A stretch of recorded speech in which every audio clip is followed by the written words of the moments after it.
তো আজকে আমাদের যে প্রশ্নগুলো এসছে সেই প্রশ্ন বোধহয় একটাই প্রশ্ন আছে। সেই প্রশ্নটার আমরা উত্তর খুঁজে বার করবো। তারপরে আমরা হচ্ছে গিয়ে চলে যাবো। একটা না, বেশ কয়েকটা প্রশ্ন আছে। প্রথমে সঞ্চিতা চক্রবর্তী একটা আহ পাঠিয়েছেন। তো সেইখানে তিনি লিখেছেন, তিনি একটি কুণ্ডলী পাঠিয়েছেন। আমি কুণ্ডলীটা একটু শেয়ার করে দিই।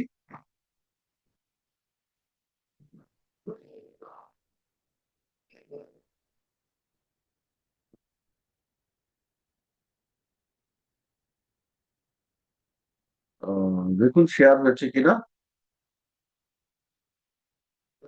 শেয়ার করে দিলাম কুণ্ডলীটা।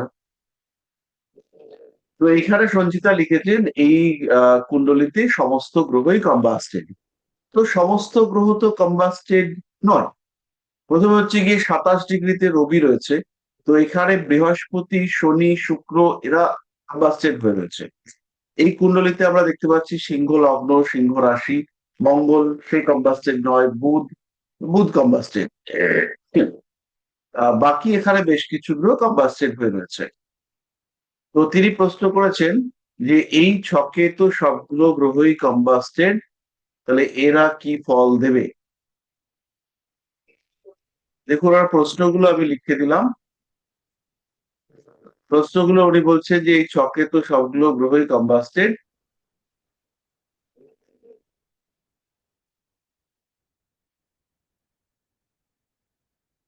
এটা আবার কি হলো?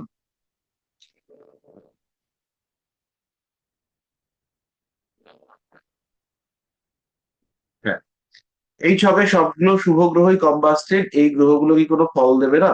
প্রত্যেকে ফল দেবে। কম্বাস্টেড তো কি হয়েছে? কম্বাস্টেড মানে কি, এগুলো ঘনিষ্ঠ যোগ তৈরি করেছে। কার সঙ্গে? নবম ভাবে রবি বৃহস্পতি যোগ। নবম ভাব মানে হচ্ছে পিতা। নবম ভাব মানে হচ্ছে উচ্চ বিদ্যা। নবম ভাব মানে হচ্ছে সদ্বংশ। তাহলে এই মানুষটা একটা ভালো কুলে জন্মগ্রহণ করবে। এই মানুষটার পিতা শিক্ষা সংক্রান্ত কোনো বিষয়ের সঙ্গে যুক্ত থাকতে পারে, বা এই মানুষটার বাবার বিভিন্ন বিষয়ে নলেজ থাকতে পারে।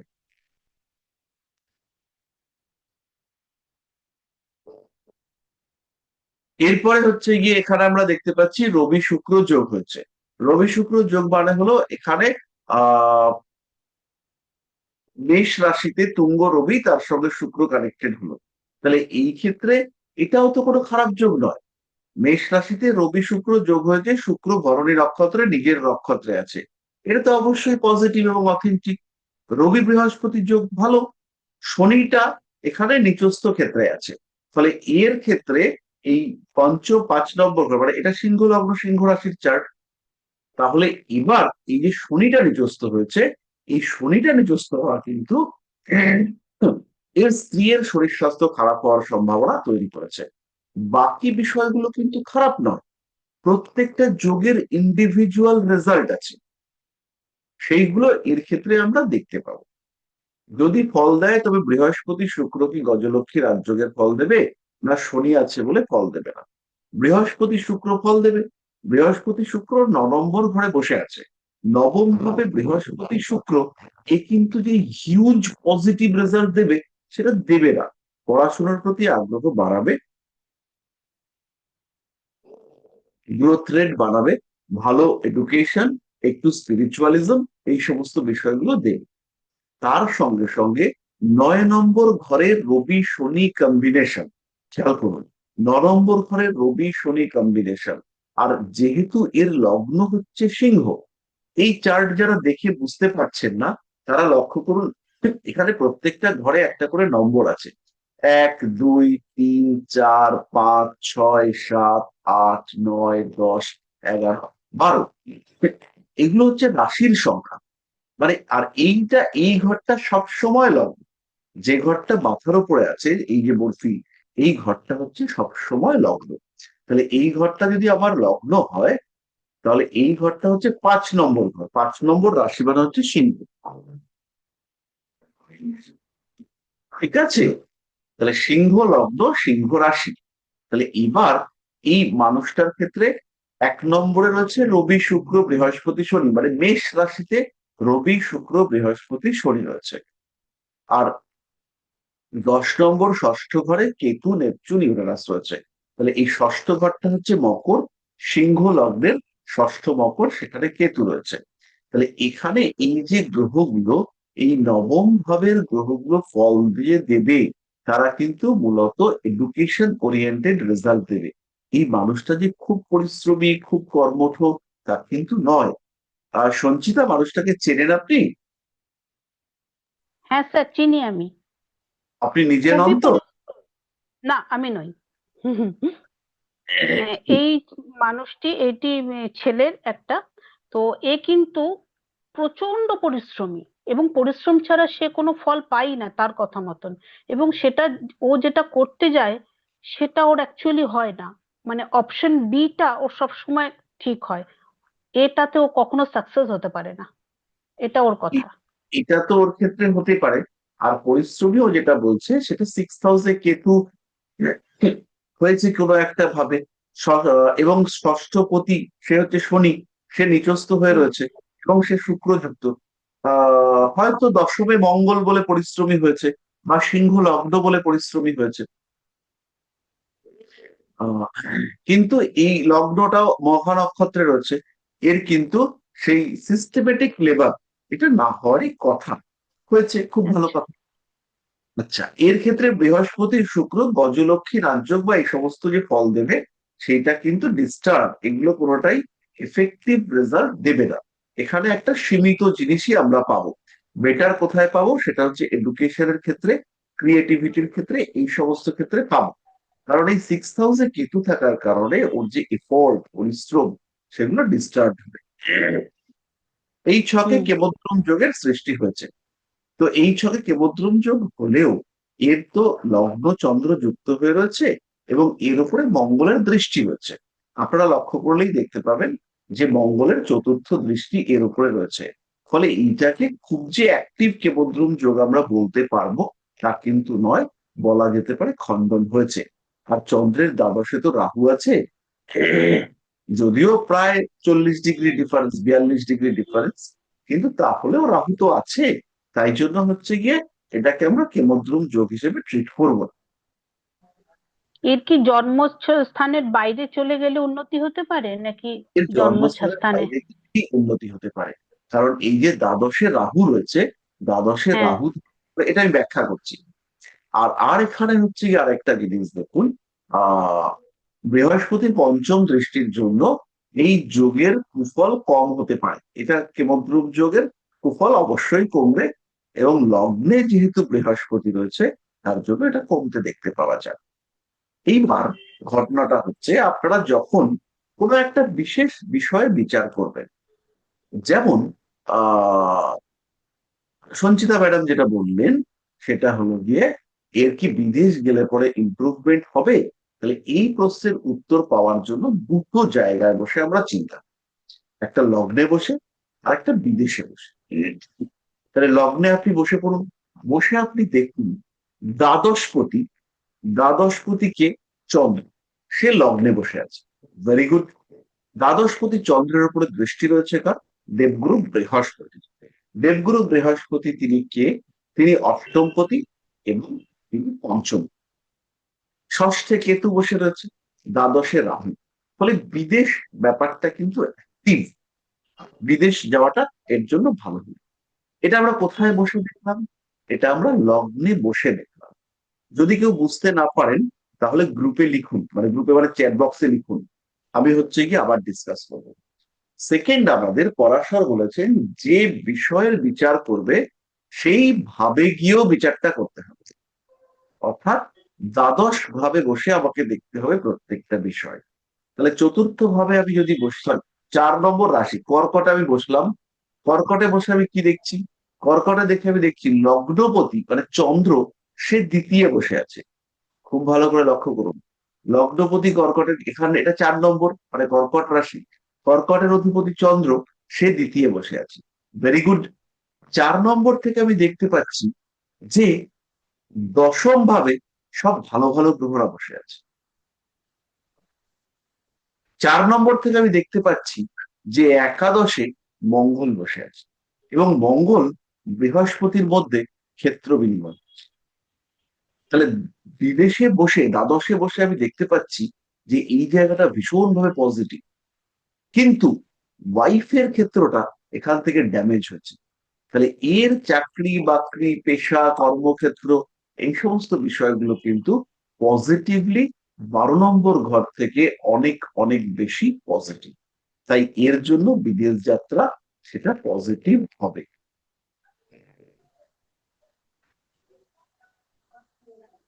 আচ্ছা, আর কেতু স্যার এটা ষষ্ঠে আছে, শরীর স্বাস্থ্য সমস্যা হতে পারে, মানে হচ্ছে হচ্ছে ওটার, কিন্তু এমনই হচ্ছে যেটা হয়তো ডাক্তার দেখাচ্ছে কিন্তু কিছুই হচ্ছে না, প্রচুর টেস্ট হলো দেখা গেল তেমন কিছুই হয়নি। এই জিনিসটা ওর হয় আর কি, বেশিরভাগ সময়তেই তাই হয়েছে আমাকে বলেছে। সেটা কি কেতু ষষ্ঠে থাকার জন্যে? কেতু ষষ্ঠে থাকার জন্য।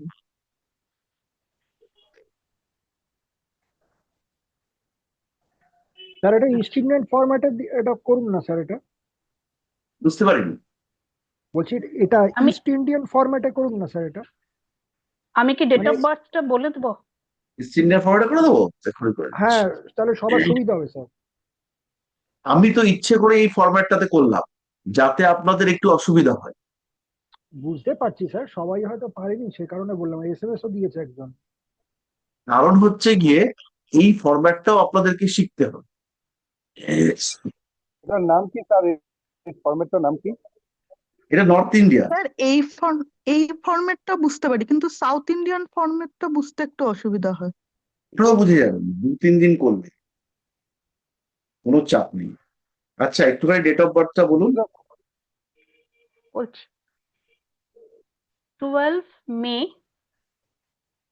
2000, টাইম বলুন। 11:57 AM, প্লেস বলুন। কলকাতা। কলকাতা।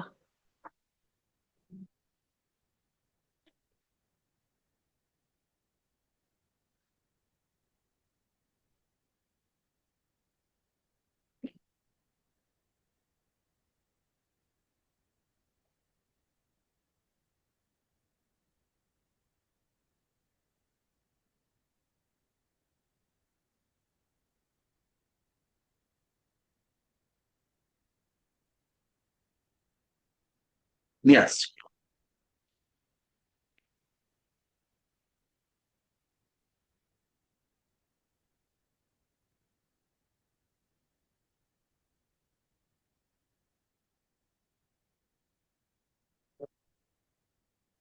এই যে, তাহলে এবার সমস্ত কিছু ডিলেড হওয়ার কারণ যেটা, সেটা হচ্ছে অর্থ ত্রিকোণের সমস্যা। আর সপ্ত শনিটা হচ্ছে কিন্তু নিচস্থ হয়ে আছে, বা নিচস্থ হয়ে নেই, নিচস্থ ক্ষেত্রে আছে। আর হুম। এইখানে শনিটাই হচ্ছে ট্রুলি কম্বাস্টিভ, মানে শনি এখানে সত্যি সত্যিই পীড়িত। তার জন্য হচ্ছে গিয়ে এই মানুষটার ডিস্টার্ব হতে হচ্ছে ওয়াইফের স্বাস্থ্য নিয়ে। আর আরেকটা জিনিস লক্ষ্য করলে দেখতে পাবেন, এর যে ভাগ্য নিয়ন্তা গ্রহ যুগল তারা হচ্ছে রাহু এবং কেতু। আপনি যে বলেছিলেন না যে সব কাজই ডিলে হচ্ছে, ভাগ্য নিয়ন্তা গ্রহ মানে হলো, এটা একটুখানি করে দিচ্ছি, লগ্ন, লগ্নের ডিগ্রি হচ্ছে 4°30'। তাহলে লগ্নের ডিগ্রি যেহেতু 4°30', সবচেয়ে কাছের গ্রহ যুগল তারা হচ্ছে রাহু এবং কেতু। হ্যাঁ। 4°12' আছে। তার জন্য এর জীবনের প্রত্যেকটা কাজ ডিলেড হবে, প্রত্যেকটা কাজে সমস্যা দেখতে পাওয়া যায়। শেখর বলো। বলছি স্যার, এই যে কম্বাস্ট গ্রহ, এরা কি তাড়াতাড়ি ফল দেয় না একটু এরা দেরিতে বেশি বয়সে ফল দেয়?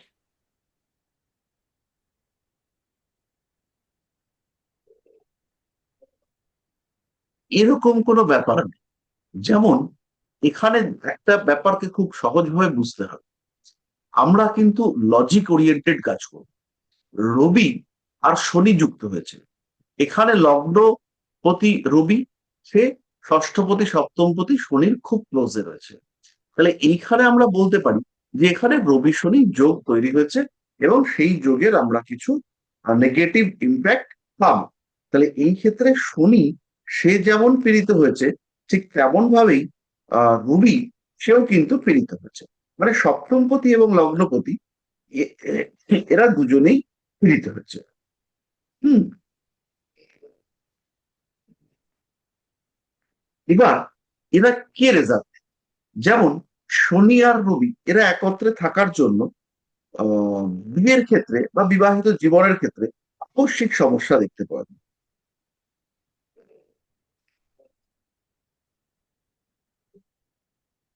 এই প্রবলেম থেকে মেটার সম্ভাবনা নেই। হুম। যদি ঝামেলা হয় তো হবে, যদি ঝামেলা না হয় তাহলে ওয়াইফ অসুস্থ হয়। এবার এই রবি শনি যোগটা হচ্ছে সবচেয়ে নেগেটিভ কম্বিনেশন এখানে।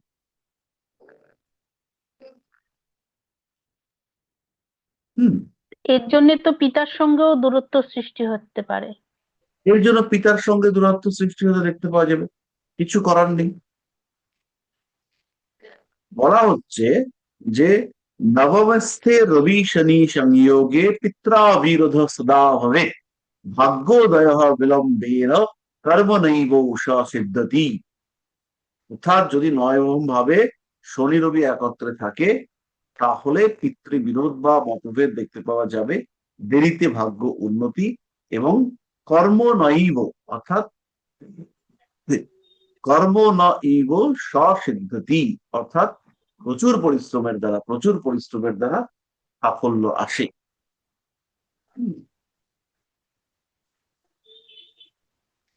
এবার এখানে নবমে তুঙ্গ রবি, তার এফেক্টও কমে গেল, নবমে শনি তার এফেক্টও কমে গেল। এবার এই দুটোই হচ্ছে ক্রূর গ্রহ, এরা কিন্তু প্রচন্ড উগ্র। সেই ক্রূরতাকে কন্ট্রোল করলো বৃহস্পতি এবং শনি, সরি বৃহস্পতি এবং শুক্র। তাহলে লক্ষ্য করলে দেখতে পাওয়া যাবে এই নবমের রবি শনি যোগ থাকলে যতটা রাফ বিহেভিয়ার থাকা উচিত, এই ছেলেটার বিহেভিয়ার কিন্তু অতটাও রাফ হবে না।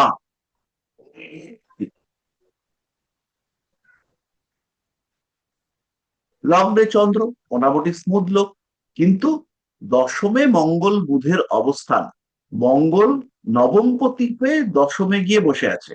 ফলে এখানে মঙ্গল কিন্তু অ্যাজ এ লিনায়াল প্ল্যানেট কাজ করবে, তবে মারাত্মক ক্ষতিও করবে না, কারণ মঙ্গলের সঙ্গে শুক্রের ক্ষেত্র বিনিময় রয়েছে। তো এই ছোট ছোট লজিক গুলোকে আমরা খুঁজে বার করবার চেষ্টা করব।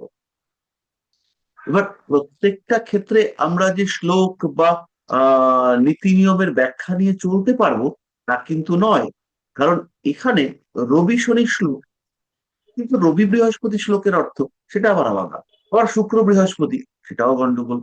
এই ছেলেটির যে বাবা, তার কিন্তু কঠোর সিদ্ধান্ত নেওয়ার ক্ষমতাযুক্ত হওয়া উচিত। এখানে ভাগ্য উদয়ে প্রবল বিলম্ব, ডিলে হওয়া উচিত। হ্যাঁ, আমার তো বলুন।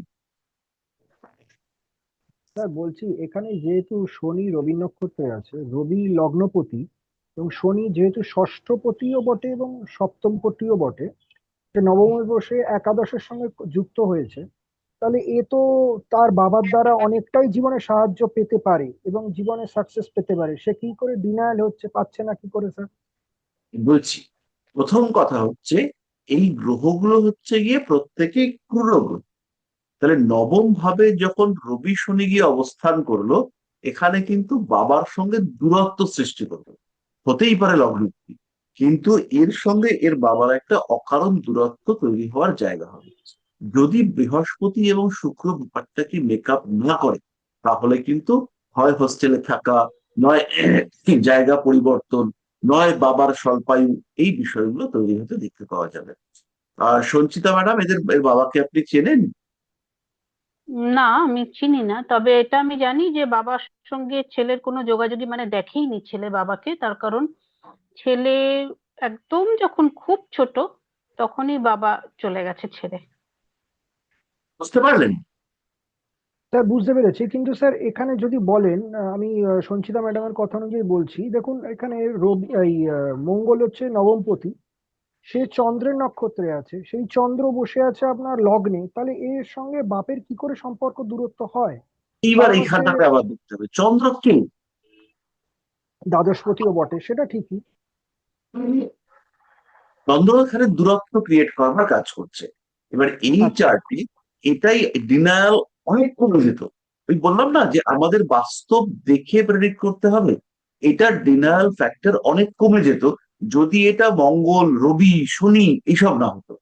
এটাই যদি বৃহস্পতি, সে হচ্ছে গিয়ে অষ্টমপতি হয়ে নবমে বসেছে। এই যে বৃহস্পতি অষ্টমপতি হয়ে নবমে বসেছে, এ কিন্তু সেই লেভেলের ক্ষতি করেনি।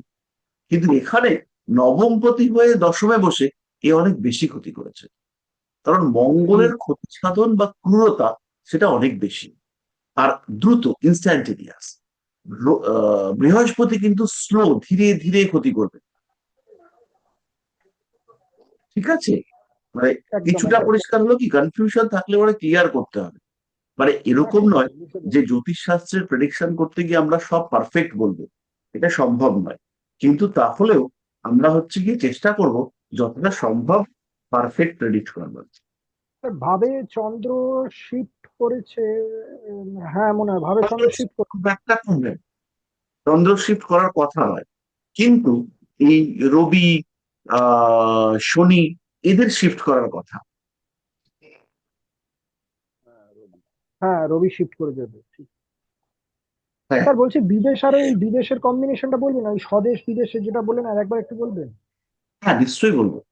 আমি যে কথাটা বললাম একটুখানি মনে করে দিই। আমরা বিচার করছি দুটো জায়গা থেকে, আমরা আরো জায়গা থেকে বিচার করতে পারি, কিন্তু এখন আমরা দুটো জায়গা থেকে বিচার করবো। একটা এক্সাম্পল দিই, ধরুন মায়ের বিচার করবো, তাহলে লগ্ন থেকে মায়ের বিচার করব। মানে লগ্ন থেকে যখন মায়ের বিচার করব, তাহলে চতুর্থ ভাব দিয়ে আমি হিসাব করব। চতুর্থ ভাবে প্লুটো বসে আছে, মায়ের কিছু অসুস্থতা, কিছু কনফিউশন, নার্ভের ইস্যু। চতুর্থপতি মঙ্গল তিনি দশমে রয়েছেন, ফলে মায়ের কর্ম বা মায়ের মাধ্যমে কর্ম, মায়ের অনুপ্রেরণায় কর্ম ইত্যাদি হওয়ার একটা সম্ভাবনা দেখতে পাওয়া যাবে। চতুর্থপতি চতুর্থ ভাবকে দেখছে, তার জন্য একটা সম্পর্ক ভালো। তাহলে এটা আমরা দেখলাম। এবার আমরা চতুর্থ ভাবে এসে বসবো, তাহলে আমি এখন এখান থেকে দেখছি। তাহলে মায়ের তৃতীয় ভাব, মায়ের এই ভাব ষষ্ঠ ভাব, মায়ের সপ্তম ভাব, মায়ের নবম ভাব। এবার দেখুন, এর মায়ের এই জায়গাটা থেকে এটা যখন আমার লগ্ন হয়ে গেল, এবার একটু বিচারটা করে দেখুন কিরকম কমপ্লিকেশন তৈরি হলো। যা যা আমাদের ঘটনা ঘটেছে সঞ্চিতা ম্যাডামের কথা অনুযায়ী, সেগুলো দেখুন সব ফটাফট ম্যাচ করে গেল। হুম হুম। এবার আমরা বিদেশে চলে আসি। এখান থেকে আমি বিদেশ বিচার করব, আর এখানে দাঁড়িয়ে আমি পুরো বিষয়টাকে বিচার করব। তাহলে এখন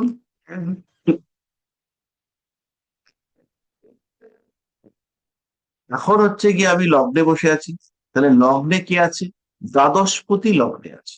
তাহলে এই চন্দ্র, এবার খুব ভাইটাল কথা বলছি, এই কথাটা কিন্তু আপনাকে মনে রাখতে হবে। এই চন্দ্র প্রবল অশুভ গ্রহ, কারণ সে দ্বাদশপতি। কিন্তু এই চন্দ্রই শুভ হয়ে উঠবে যদি এই মানুষটা বিদেশে চলে যায়। দেহটা যদি দ্বাদশে চলে যায়, তখন এই চন্দ্রই একে শুভ ফল দেয়। দ্বাদশপতি দশমে কর্মক্ষেত্রে সমস্যা, কিন্তু সে যদি দ্বাদশ ওরিয়েন্টেডই কাজকর্ম করে, তাহলে সেটা যোগ কারক হয়ে দাঁড়াবে। এই শব্দগুলো কি পরিষ্কার হলো? একদম একদম। হ্যাঁ স্যার, হ্যাঁ। একটা উদাহরণ দিই। আপনার কর্মক্ষেত্রে আপনি যেখানে চাকরি করছেন বা যে কাজ করছেন, সেখানে সবাই আপনাকে বলছে চিটিংবাজ, কারণ আপনি জ্যোতিষ চর্চা করছেন। কিন্তু এই কর্মক্ষেত্রটাই যদি আপনি জ্যোতিষ সমাজের মধ্যে করে ফেলেন, তাহলে আর কেউ আপনাকে এই কথাটা বলতে পারবে না। তখন সবাই বলবে কি ভালো, কি ভালো, কি ভালো। বুঝতে পারলাম? আপনারা সূত্র অ্যাপ্লাই করুন, সূত্র ভীষণ কার্যকরী, প্রত্যেকটা সূত্র, প্রত্যেকটা শ্লোক কার্যকরী, কিন্তু মডিফাই করার মেন্টালিটি নিয়ে করুন। শ্লোকে বলা রয়েছে, রাবণ সংহিতা এটা বলেছে, তার মানে এটা হবেই, ভাবার দরকার নেই। বর্তমান কি বলছে, আপনি কি বলছেন, আপনার বলাটা বেশি ইম্পর্টেন্ট। হ্যাঁ, বিদেশ বলতে কি শুধুমাত্র মানে বিদেশ মানে আউট অফ মানে কান্ট্রি এরকম বোঝাচ্ছে, নাকি জন্মস্থান থেকে দূরে চলে যাওয়াটাকেও বিদেশ হিসাবে আমরা ধরতে পারি? জন্মস্থান থেকে দূরে চলে যাওয়াটাই বিদেশ। জন্মস্থান থেকে দূরে আত্মীয় পরিজনের সঙ্গে সম্পর্ক নেই, সেটা হচ্ছে বিদেশ।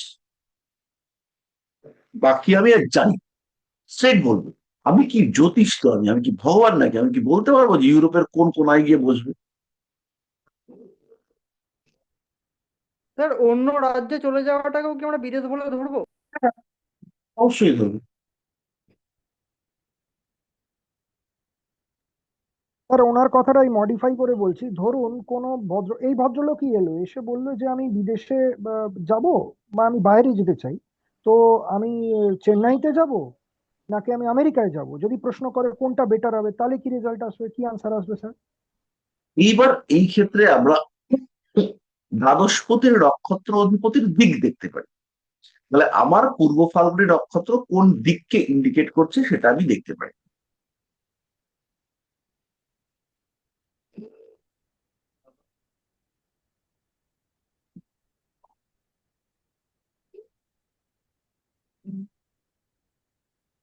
পরিষ্কার হলো? হ্যাঁ স্যার। আচ্ছা, শুধুমাত্র দ্বাদশপতি দ্বাদশপতির পূর্ব ফাল্গুনী। নক্ষত্রকে হ্যাঁ, বলুন, আপনি বলুন।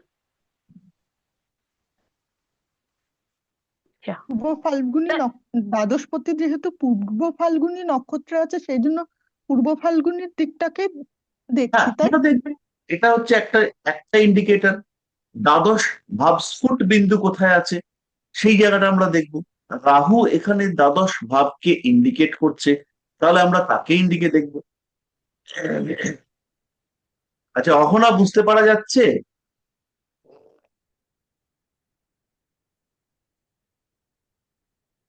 না স্যার, একটু কঠিন লাগছে। আচ্ছা, পিন্টু বাবু পরিষ্কার হচ্ছে? হ্যাঁ স্যার, পুরো পরিষ্কার স্যার। ঠিক আছে। আহ স্যার একটা আমরা, কোশ্চেন করব। হ্যাঁ করো। স্যার আমাদের কাছে অনেকেই এসে বলে যে আমরা কোনো প্রবলেম বলবো না, আপনি বলুন দেখি আপনি কি রকম জ্যোতিষী, আমার কি সমস্যা চলছে সেটা আপনি বলুন। সেটা আমরা চার্ট খুলে কি করে বুঝবো যে তার বর্তমান কি সমস্যা চলছে? এটা প্রায় জ্যোতিষ বন্ধুদের কাছে এই সমস্যা হাজির হয়। তো সেক্ষেত্রে যদি একটু আমার কাছে এলে তো আমি পয়সা ফেরত দিয়ে দিই, দিয়ে বলি আপনি জানতো তোমার সময় নেই।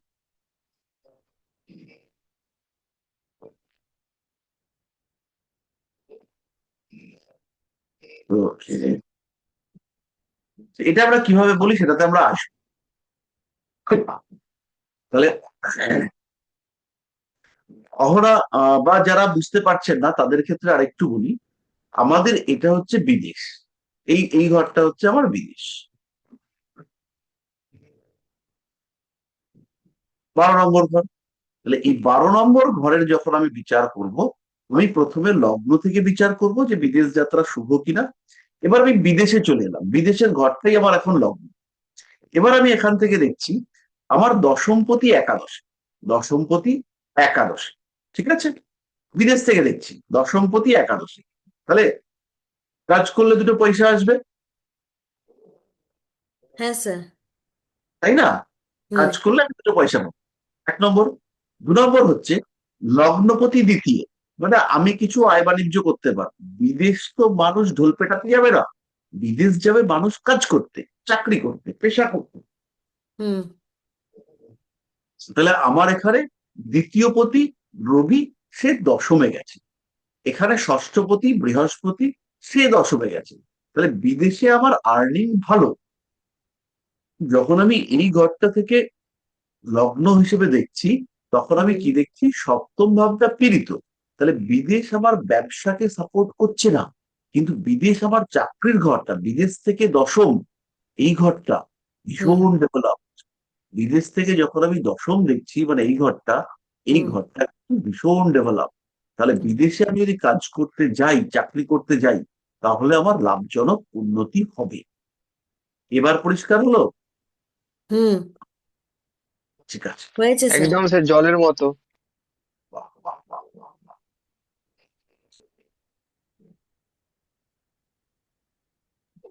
স্যার একটা ব্যাপার হচ্ছে, যখন চার্ট আপনি যখন বোঝাচ্ছেন বুঝতে পারছি, কিন্তু ধরুন একটা নতুন চার্ট যখন খুলছি তখন এইগুলো ক্লিক করছে না, মানে পড়ার কম হচ্ছে বলে এটা হচ্ছে।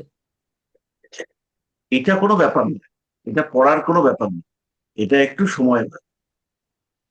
এদিকে স্যার লগ্নপতি বিদেশটা যদি লগ্ন ধরি, লগ্নপতি দ্বিতীয় বসে আছে, এটা কি ভালো? হ্যাঁ, ভালো তো। লগ্নপতি দ্বিতীয় বসে আছে গেইনের ঘরে। আচ্ছা আচ্ছা, মানে অনেক টাকা পয়সা আসবে, মানে অনেক বিদেশে না, গেলে এই লোকটার অনেক টাকা পয়সা আসবে। অনেক না আসুক, আমি যদি এই চার্টটাতে আমি দুটো লগ্ন হচ্ছি, ঠিক আছে, হুম। এবার একটুখানি আমি এই কোশ্চেন গুলোকে ভ্যানিশ করে দেবো।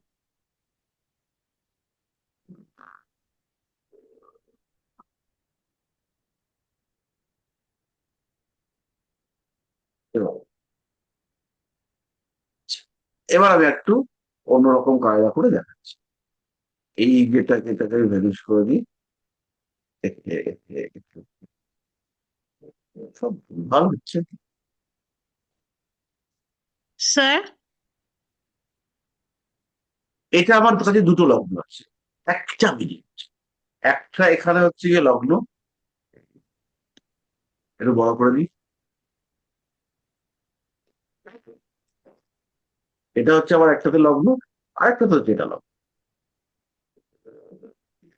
এবার মাথা ঠান্ডা করে দেখে বলুন যে কোন চার্টটা আপনার ভালো লাগছে।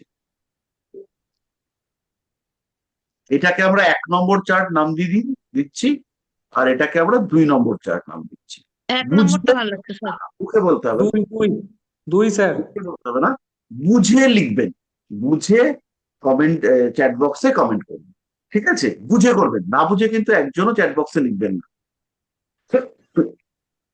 যদি বুঝতে না পারেন তাহলে বলবেন আমি বুঝতে পারিনি, ঠিক আছে, আপনি লিখবেন বোঝান আরেকবার, আমি বোঝাবো, কিন্তু আপনারা যারা বুঝতে পারবেন তারা লিখবেন যে কোন চার্টটা ভালো মনে হচ্ছে। আচ্ছা, এবার হচ্ছে গিয়ে তানিয়া বল।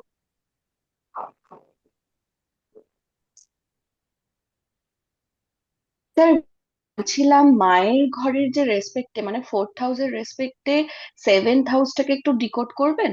মানে এই যে বুধ মঙ্গলটা আছে, যদিও বুধ 1 ডিগ্রিতে, মঙ্গল 12 ডিগ্রিতে আছে, কিন্তু স্যার মায়ের ঘরের রেসপেক্টে মায়ের যেটা লগ্ন সেটা বৃশ্চিকের ঘরটি হচ্ছে, তো সেটা তো মঙ্গল। তো মঙ্গল নিজে 7ম ঘরে বসে আছে। এদিকে মায়ের ঘরের রেসপেক্টে যেটা 11th হাউস, সেটা হচ্ছে বুধ, আবার বুধ হচ্ছে অষ্টমপতিও। তো এই অষ্টমপতি আর একাদশপতি বুধ সে আবার 7মে বসে আছে। তো কিন্তু একাদশের তো মুখ্য কারক হচ্ছে, যেহেতু একাদশের রেসপেক্টে বুধটা 9তে গিয়ে বসেছে, আর অষ্টমের রেসপেক্টে তো 7তে গেছে। স্যার এই জায়গাটা একটু বলে দিন না, মানে আপনি তো বলেছেন কোনটার মুখ্য কারক সেই হিসেবে ফলদান করবে। তো মায়ের ঘরের রেসপেক্টে তো বুধ হচ্ছে একাদশপতির কাজ করছে, মানে একাদশের রেসপেক্টে 9তে গেছে যেহেতু। হ্যাঁ,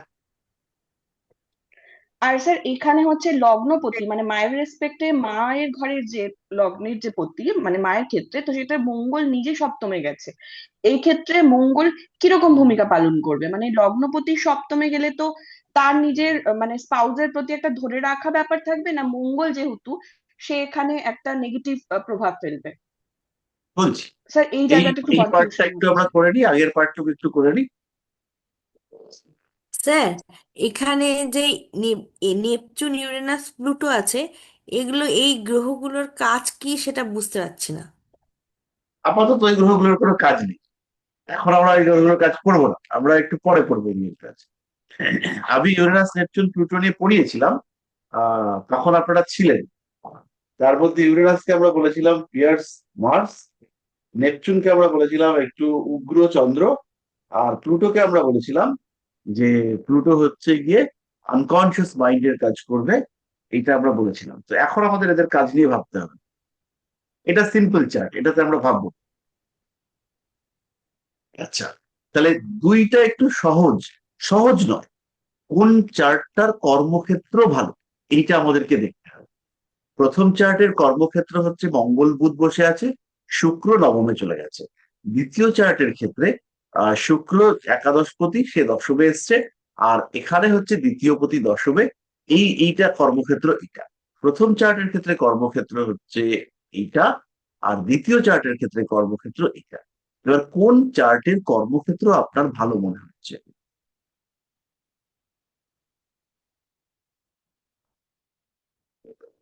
দেবেশ লিখেছেন 1 আর 2, দুটো কি করে ভালো হবে? একটা বেশি ভালো, একটা কম ভালো। স্যার 2 নম্বরটাই বেশি ভালো। তাহলে 2 নম্বরটা যখন বেশি ভালো হচ্ছে, এখানে একজনই আমাদের এখানে কনফিউশনে রয়েছেন, সেটা হচ্ছে আই থিঙ্ক পায়েল। পায়েল, কি অসুবিধা? স্যার আমি দেখলাম যে লগ্নে চন্দ্র আছে, আর না, যেটা সেকেন্ডে রাহু আছে, সেখানে সপ্তমে কেতু যখন চলে যাচ্ছে, তাহলে এটা বলা যাবে যে বিবাহিত জীবন ভালো না বা এরকম কিছু হতে পারে। তো এই জন্য আমার এই চারটা ভালো লাগলো না, এই চারটা ভালো লাগলো। আমরা বললাম তো বিবাহিত জীবন খারাপ, কিন্তু আমরা কর্মের জায়গাটা দেখি, কাজ কোথায় ভালো হবে। তা- ঠিক আছে, তাহলে আমি বুঝতে পেরেছি। তাহলে এটাকে আমি ডিলিট করে, এবার হচ্ছে গিয়ে আমাদের করতে হবে। স্যার আমি একটা চার্ট দিয়েছিলাম একটা। হ্যাঁ, এটা কমপ্লিট করে নিই।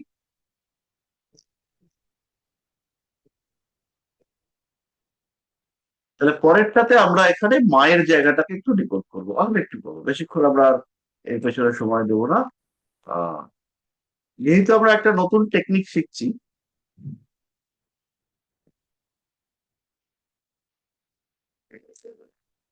স্যার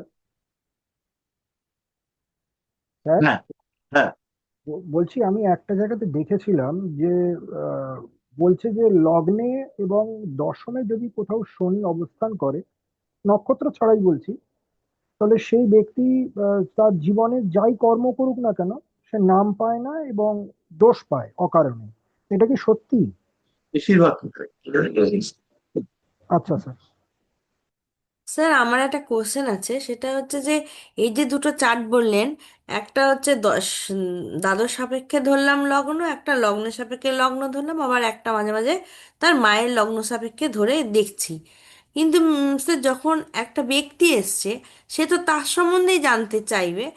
আর কেনই বা আমরা বিদেশের জন্য তাকে তার দশম বা 12 ঘরটা লগ্ন করে নেব? এটা কি কোনো নিয়ম আছে? মানে এটা যদি কিছু কোনো ইয়ে থাকে তাহলে আমাকে একটু বলুন, আমার জানা নেই, আমি জানতে চাইছি। কারণ হচ্ছে গিয়ে প্রত্যেক ক্ষেত্রেই বলা রয়েছে যে যে কোনো ভাব, যে কোনো বিষয়ের বিচার সংশ্লিষ্ট ভাব সাপেক্ষে করতে হবে, আর সেই ভাবটাকে লগ্ন ধরে করতে হবে। তাহলে আমরা তো লগ্ন সাপেক্ষে প্রত্যেকটা বিষয়ের বিচার করি, হুম। তার সঙ্গে সঙ্গে ওই সংশ্লিষ্ট ভাবটাকেও লগ্ন ধরে করতে হবে। এটা আমাদের বৃহৎ পরাশরী হোরাশাস্ত্রে রয়েছে, আচ্ছা আচ্ছা। এটা একটা রুল। ঠিক হুম আছে, তো সেটা হুম আমি থেকে খানিকটা আমরা প্রত্যেকবারই করি এটা, কিন্তু আজকে একটু ইলাবোরেটলি করে দেখাচ্ছি, কারণ এই চার্টটা তো খুব সুন্দর চার্ট, তাই দেখাচ্ছি।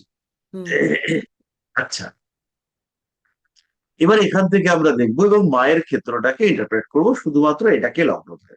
তাহলে এই চার্টটা থেকে যদি আমি দেখি, তাহলে এই ভদ্র মহিলা, তিনি হচ্ছেন গিয়ে মোস্ট, ওনার ক্ষেত্রে কিন্তু আমরা এটাকে বলতে পারি যে কিছুটা আনফর্চুনেটলি যার ভাগ্যস্থানে রাহু অবস্থান করে রয়েছে। দ্বিতীয় কি, তিনি হচ্ছেন মাঙ্গল। তৃতীয় কি, তার সপ্তম ভাবে বুধ অবস্থান করে রয়েছে, একাদশপতি বুধ। তাহলে তার ফ্যামিলির প্রতি, হাজবেন্ডের প্রতি একটা অ্যাট্রাকশন থাকার কথা। সপ্তম পতি কোথায় চলে গেছেন? ষষ্ঠ ভাবে। তার কাদের কাদের সাথে যুক্ত হয়েছেন? রবি এবং শনি। তাহলে রবি শনির সঙ্গে যুক্ত হওয়ার কারণে এই মহিলার কিন্তু সেপারেশন এসছে, আর বৃহস্পতির সঙ্গে যুক্ত হওয়ার কারণে ওনার প্রেমজ বিবাহের সম্ভাবনা তৈরি হয়েছে। এবং এই ছেলেটির মা যিনি হবেন, তার মধ্যে কিন্তু উগ্রতা, রাগ, তেজ, এই ব্যাপারগুলো দেখতে পাওয়া যাবে। তার কারণ হচ্ছে এই ভদ্রমহিলার যে রিপুস্থান, সেখানে রবি শনি এরা বসে রয়েছেন, আর মঙ্গল তিনি হচ্ছেন গিয়ে লগ্নের উপরে দৃষ্টি দিয়েছেন। মোটামুটি তীব্র তীক্ষ্ণ বুদ্ধি সম্পন্ন হওয়ার কথা, কিন্তু সেই বুদ্ধির উপরে ইগোর একটা প্রলেপ, সেটা পড়তে দেখতে পাওয়া যাচ্ছে। ফলে ওনার জীবনযাত্রা, ওনার অ্যাক্টিভিটিস, ওনার ভালো থাকা, প্রত্যেকটা জায়গাতেই একটা কিন্তু এই ব্যাপারটা কিন্তু বারবার চলে আসে, সমস্যা দেখতে পাওয়া যায়।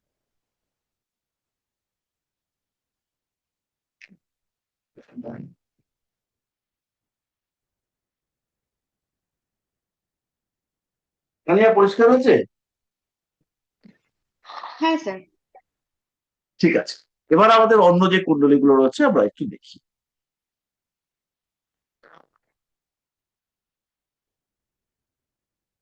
স্যার রাহু কেতুটা নিয়ে আজকে একটু বুঝিয়ে দেবেন? রাহু কেতু যেন কি ছিল? রাহু কেতু স্যার ট্রানজিট মানে কিভাবে আগে এগিয়ে যায়, বা মানে যখন ট্রানজিট হয় পিছের দিকে না আগের দিকে যায়, এটাই জিজ্ঞেস করছিলাম আর কি। হ্যাঁ হ্যাঁ, বুঝিল, এক্ষুনি বুঝি। একটা আচ্ছা চার্ট স্যার, খুঁজে বার করি। সৌরভ একটা চার্ট দিয়েছে। তারপরে আচ্ছা, আহ আপনাদের একটা জিনিস জিজ্ঞেস করি, যখন আপনারা ভর্তি হয়েছিলেন তখন কি একটা 3,000 টাকা করে আপনারা পে করেছিলেন? হ্যাঁ স্যার। হ্যাঁ স্যার, হ্যাঁ স্যার, হ্যাঁ স্যার, pay হ্যাঁ করেছিলাম। স্যার, সবাই করেছিলেন না? হ্যাঁ হ্যাঁ স্যার, স্যার।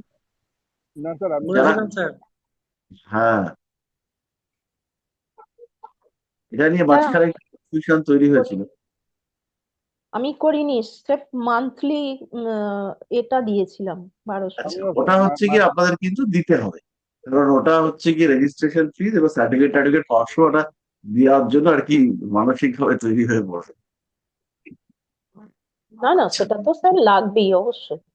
হ্যাঁ, তো ঠিক আছে।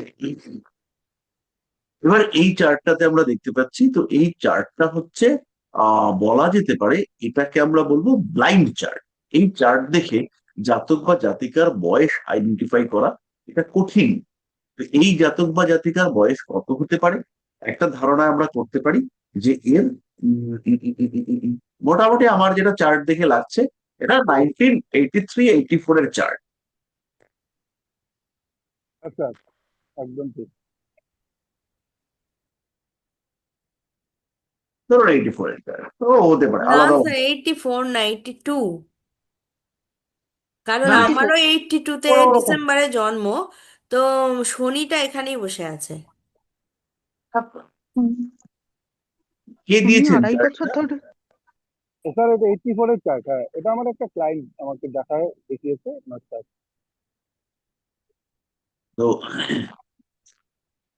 শুধু শনি দেখলে হবে না, শনি বাদ দিয়েও তো আরো লোকজন আছে, তাদেরকেও আচ্ছা তো স্যার, একটু শনি রাহু কেতু। শনি কি শনি কি শনি তো ওখানেই বসে 2.5 আছে? বছর, হ্যাঁ সেই স্যার, কারণে রাহু একটা চন্দ্র ঘরে এক একজন জায়গায়, একজন করে, রাহুকেতু একজন যেখানে। একজন করে, একজন একজন করে। এ কি?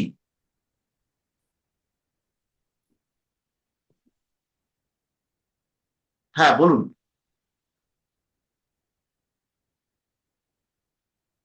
হ্যালো? স্যার শনিটা কি যেখানে বসে আছে ওখানে কি বসে আছে, নাকি প্লেসমেন্ট আগে বা পরে হবে? দেখুন, আপনারা যে চার্টটা দিয়েছেন, এই চার্টটাকে আমি প্রথমেই বললাম এটা হচ্ছে ব্লাইন্ড চার্ট। এই চার্টের আগা পাশতলা কিছু বোঝা যাচ্ছে না। তো এরকম যদি কেউ চার্ট দেয়, আমরা আপনি দিয়েছেন বলে বিচার করছি, অন্য কেউ দিলে পরে আমি মুড়িয়ে ছুঁড়ে ফেলে দেবো। তো এই কি চার্ট, এর বিচার করবোই না, এর বয়স কত, ছেলে না মেয়ে কিচ্ছু জানি না। তো মেয়ে এইরকম মেয়ে। চার্ট আপনারা কখনো বিচার করবেন না। এটা হচ্ছে প্রথম কথা। দ্বিতীয় কথা যেটা, সেটা হচ্ছে গিয়ে সবসময় খেয়াল রাখবেন যে চার্টের সঙ্গে দশা নক্ষত্র এগুলো লাগবে। তো আপনি যে সফটওয়্যারটা ইউজ করছেন, এই সফটওয়্যারটা সুবিধার সফটওয়্যার নয়, কারণ এখানে আমরা লগ্ন ডিগ্রি বা আদার্স ডিগ্রি গুলো দেখতে পাচ্ছি না। এই দশা আপনি, চলছে। ঠিক আছে, আমি তো জিজ্ঞেস করতে পারবো না বারবার। তো এরকম ব্লাইন্ড চার্ট আপনারা দেখবেন না। আপনারা বলবেন আমাকে ডিটেল দাও, সবার আগে date of birth, time, place দাও, মেল ফিমেল দাও, এবং তারপরে আমি বিচার করব। এবার একজন একটা প্রশ্ন করেছেন যে রাহুর মুভমেন্ট কিভাবে হয়। তো এই মুহূর্তে রাহু অবস্থান করে রয়েছে কুম্ভ রাশিতে। আপনারা জানবেন যে রাহু একটা ঘরে অবস্থান করেন 1.5 বছর। 1.5 বছর মানে হচ্ছে 18 মাস। 18 মাস মানে কত দিন বলতে পারেন? অ্যাপ্রক্সিমেটলি 18 মাস ইন্টু 30। তাহলে এক এক ডিগ্রিতে রাহুর অবস্থান হচ্ছে 30 দিন ইন্টু 18, তাহলে এক এক ডিগ্রিতে আমরা যদি রাহুর অবস্থান ভাগ করতে চাই, তাহলে সেই ভাগটা কিরকম হবে? সেই ভাগটা হবে,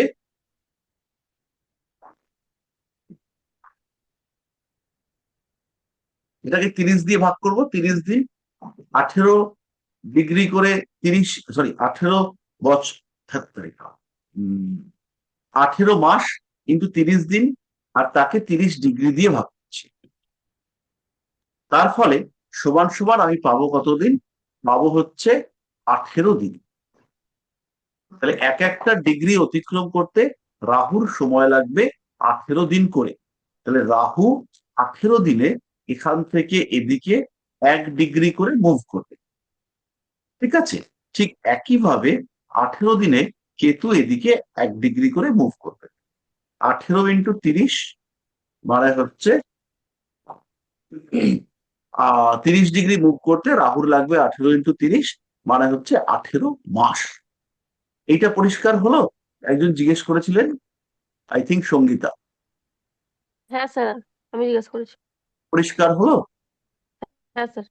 এবার অন্য গ্রহের মোশন, এবার খুব ভালো করে শুনুন, লক্ষ্য করুন প্রত্যেকে, অন্য সবকিছু মাথা থেকে বাদ দিন। এখন রাহু এই ঘরে আসছে, এখন মঙ্গল কোথায় আছে? মঙ্গল এখন এখানে আছে। মঙ্গলের গতি সেটা কিন্তু মার্গী, মানে মঙ্গল যাচ্ছে এই দিকে।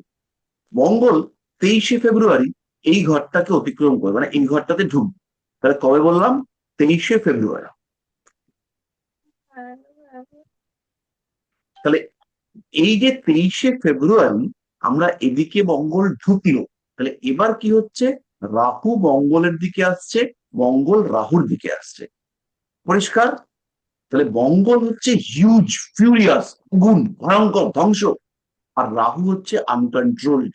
তাহলে এই যে এখন একটা যুদ্ধ পরিস্থিতি তৈরি হচ্ছে, সেই যুদ্ধ পরিস্থিতির আউটবার্স্ট কিন্তু হতে পারে। ঠিক আছে? কখন হতে পারে?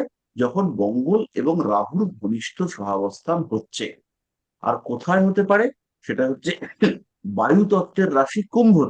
তাহলে এখানে কিন্তু একটা বড় এয়ার অ্যাটাকের সম্ভাবনা আছে। কোনো একটা এয়ারলাইন দুর্ঘটনা বা বিমান দুর্ঘটনা সেটা কিন্তু হতে পারে। বিস্ফোরণ হতে পারে। বিস্ফোরণ মানেই আনকন্ট্রোলড, খেয়াল রাখবেন। বিস্ফোরণ মানে কিন্তু আনকন্ট্রোলড। আর প্রচুর আগুন, প্রচুর, আর আগুন কে প্রচুর? রাহু প্রচুর, আগুনকে মঙ্গল। পরিষ্কার? কারোর ক্ষেত্রে অসুবিধা হলে এখানে একটু না লিখুন, এখানে এন লিখলে আমি বুঝতে পারবো যে বুঝতে পারেননি।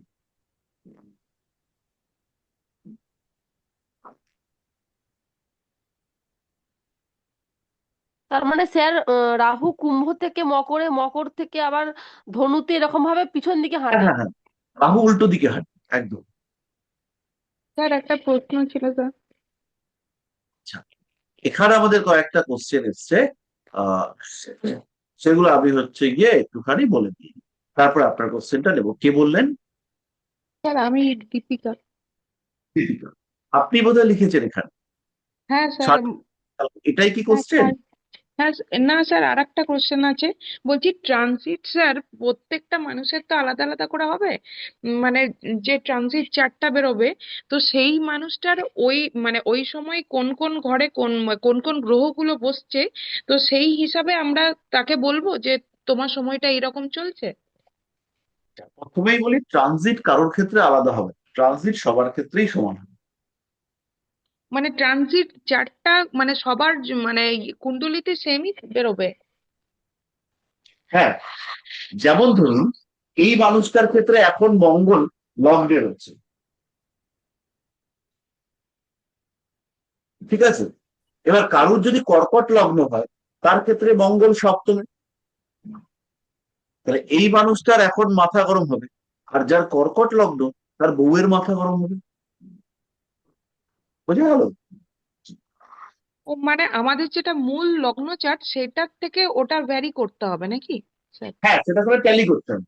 ও ট্যালি করতে হবে মানে ওটা এখন এখানে আছে, এটা এখন মানে এটা আছে এইভাবে কি মানে কি করলে কি হবে এই ধরনের। হ্যাঁ হ্যাঁ, একদম ঠিক আছে, ঠিক আছে স্যার, এবার বুঝছি। ঠিক আছে। এবার হচ্ছে সালের গণনা। হ্যাঁ স্যার। এবার সালের গণনা আমি যেটা করলাম সেটা হচ্ছে কি আমার এই চার্ট গুলো করতে করতে না মুখস্থ হয়ে গেছে, তাই জন্য আমি কোনো গণনা টণনার মধ্যে যাইনি, আমি দেখলাম আর বললাম।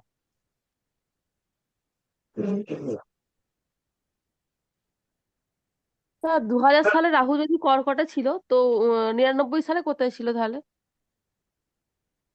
এবার 2000 সালে রাহু যদি কর্কটে থাকে তাহলে 99 সালে তার আগে ছিল, 1.5 বছর মিথুন। করে সিংহতে থাকতে পারে। আচ্ছা স্যার। ঠিক আছে, আমরা হচ্ছে হুম। না, গিয়ে কোশ্চেনটা করলো 99 সালে কোথায় ছিল? 99 হ্যাঁ, যে চারটা উনি দিয়েছিলেন, একটা চার্ট দিয়েছিলেন উনি, তো ওখানে রাহু কর্কটে ছিল, 2000 সালে চার্ট দিয়েছিলেন। তো 99 সালে তাহলে কোথায় ছিল? 99 সালের প্রথম দিকে তাহলে কি কোথায় ছিল রাহু? তাহলে 99 সালের প্রথম দিকে আমরা একটু ছকটা দেখে নিই। 99 সালের জন্ম কুণ্ডলী প্রথম দিকে, এ বাবা।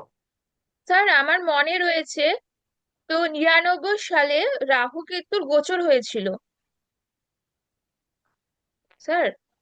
হ্যাঁ, তো 99 সালে রাহু কেতুর গোচর হয়েছিল। সে গোচরে রাহু হচ্ছে সিংহ থেকে কর্কটে আসে। রাহু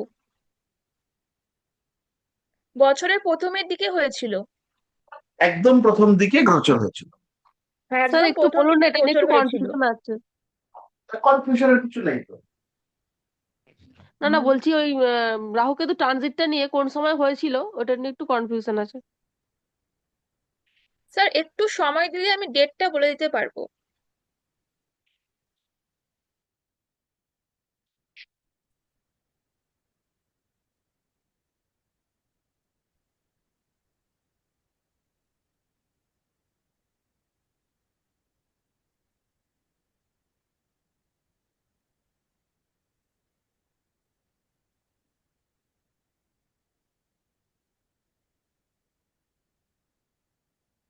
আচ্ছা, এবার এই ট্রানজিটের টাইম গুলোকে যদি আপনারা ক্যালকুলেশন করতে চান তাহলে দিব্য চক্ষু বলে একটা অ্যাপ আছে, শোনা যায়? হ্যাঁ স্যার, শুনতে পাচ্ছি, বলুন। হ্যাঁ, সেই দিব্য চক্ষু অ্যাপটা যদি আপনারা ইউজ করেন তাহলে আপনারা প্রপার এই ট্রানজিটের টাইম গুলোকে বুঝতে পারবেন।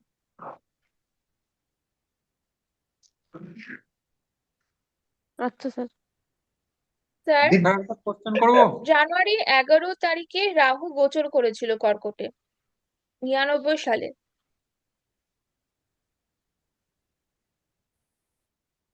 তাহলে 1999-এর জানুয়ারি মাসে কর্কটে রাহু ঢুকেছিল, তাহলে তার হ্যাঁ আগে সিংহ রাশিতে থাকবে।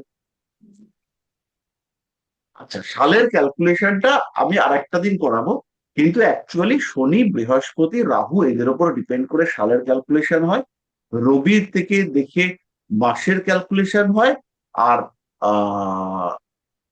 তারিখের ক্যালকুলেশন হয় রবি চন্দ্রকে দেখে, আর টাইমের ক্যালকুলেশন হয় রবি থেকে লগ্নের ডিস্টেন্স দেখে।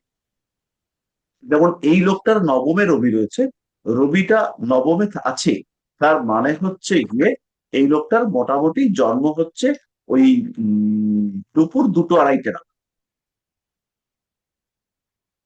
দশমে রবি 12টা নাগাদ। রবিতে লগ্ন, রবি আর লগ্ন একসঙ্গে রয়েছে। যেমন ধরুন এখানে লগ্ন রয়েছে মানে সূর্যোদয়ের সময় জন্ম, এখানে লগ্ন মানে হচ্ছে সূর্যোদয়ের আরেকটু পরে জন্ম, এখানে লগ্ন সূর্যোদয়ের আরো একটু পরে জন্ম, এখানে লগ্ন, লগ্ন এখানে মানে দশমে রবি 12টার আশেপাশে জন্ম।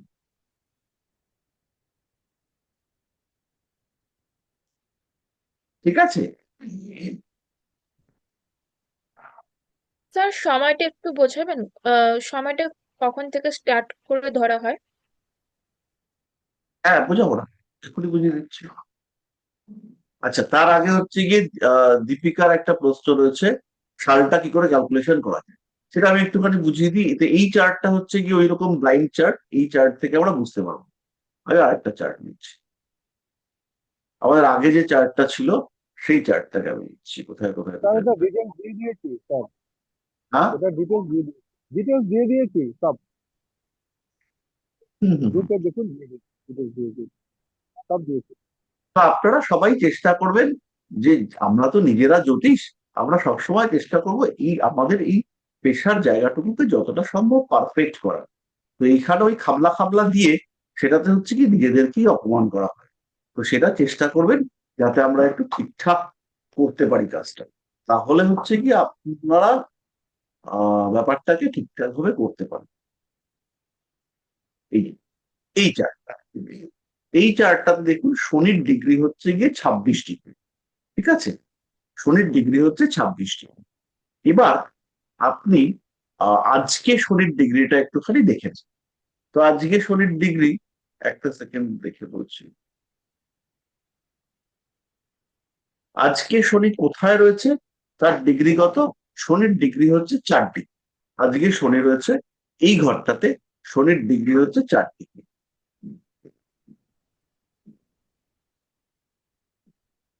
এবার একটু ভালো করে বুঝুন, এই যে শনিটা এখান থেকে, এই বাচ্চাটার জন্মের সময় এখানে ছিল, তারপরে আস্তে আস্তে ঘুরে এসে এইখানে এসছে। কতটা রাস্তা গেছে এখান থেকে ঘুরে ঘুরে শনি, কতটা রাস্তা গেছে? এতটা রাস্তা গেছে এই লালটা দিয়ে। এই রাস্তাটা কত ডিগ্রি? এই রাস্তাটা কত ডিগ্রি? তাহলে এখানে 26-এর পরে 4 ডিগ্রি, তারপরে 30, 30, 30, 30, 30, 30, 30, 30 করতে করতে গেছে। ঠিক আছে, তাহলে এখানে হচ্ছে 1, 2, 3, 4, 5, 6, 7, 8, 9, 10। তাহলে 10 ইন্টু 30, 10 ইন্টু 30 প্লাস এইখানে 26 ডিগ্রিতে ছিল, লক্ষ্য করুন। তাহলে এখানে শনি গেছে 4 ডিগ্রি, তাহলে প্লাস 4। আর এই ঘরটার পরেও শনি 4 ডিগ্রিতে এসছে, তাহলে প্লাস 12, 4। এবার এইটা যদি কেউ বুঝতে না পারে তাহলে একটু বলুন, কিন্তু সবাই একসঙ্গে নয়।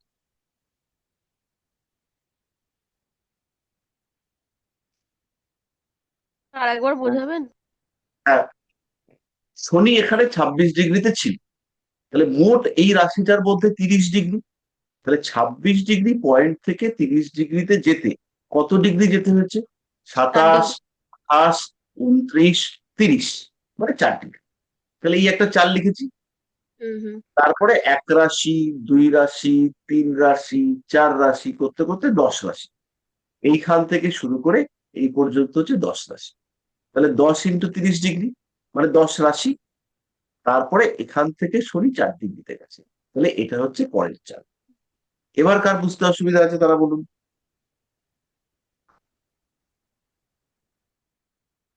আচ্ছা, তাহলে আমরা ধরে নিই সবাই বুঝতে পেরেছেন।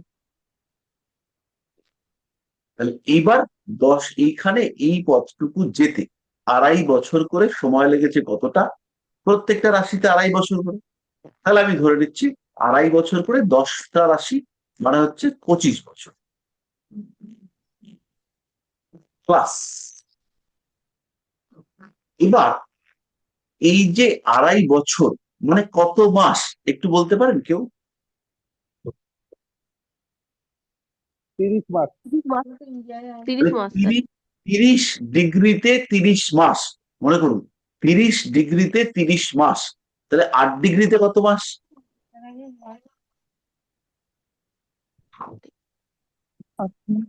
8 মাস।